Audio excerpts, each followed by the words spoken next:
Magandang buhay mga guys. Dahil nga sunod-sunod na ang ulan dito sa aming lugar, ay uso na naman po ang palaka.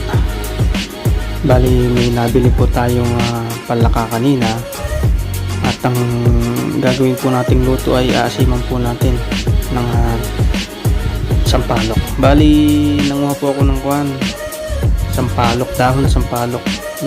Wala pa akong nakakuhang yung talagang mura pa. Ang nakakuha ko yung medyo magulang na. So ayan, ginayat-gayat ko na lang para hindi siya ganun kalalaki. Ayan, after kong mahiwa-hiwa, ayan na po ang kinalabasan. Ay, hindi na po siya yung malalaking dahon. Bali ayan po yung nabili nating palaka.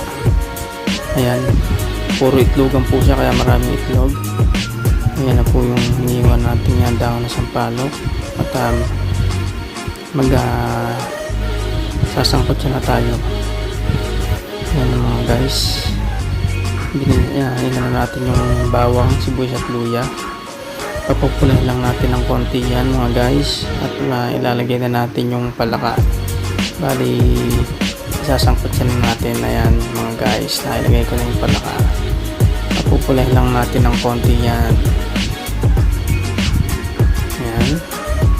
At pag medyo mapula na ay ilalagay na natin yung sampalok, dahon ng sampalok. Ayan mga guys, medyo mapula-pula na siya. Pwede na natin ilagay itong dahon ng sampalok para matuto siya ng mabuti, para umasin po siya ng mabuti. Lagay lang natin po dyan. At mamaya pag kumulo na, ay lalagyan na natin ng sabaw. Ayan mga guys, hayaan lang natin siya dyan hanggang sa maluto siya dyan. At ayan nga mga guys, kumukulo na siya. Ayan, at nag-iba na rin yung ng sampalok, dahon.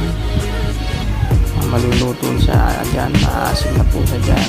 Lalagyan na natin ng tubig at pakukuloyin lang natin ng pakukuloyin habang lumambot na po yung palaka.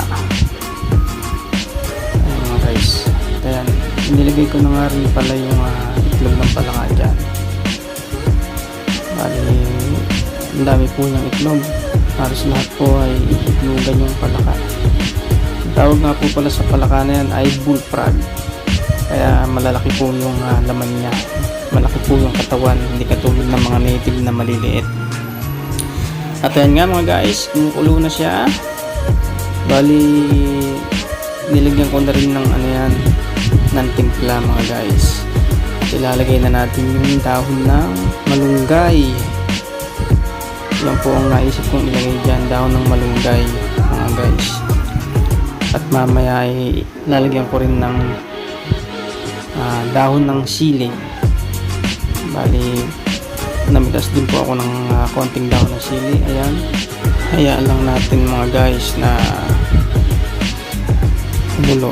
At pag kulo niyan mga guys ay okay na, papatay na natin yung apoy.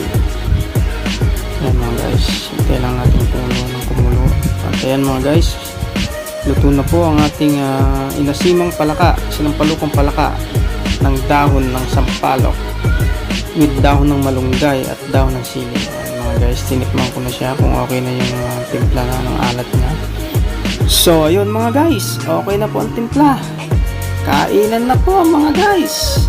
Thanks for watching.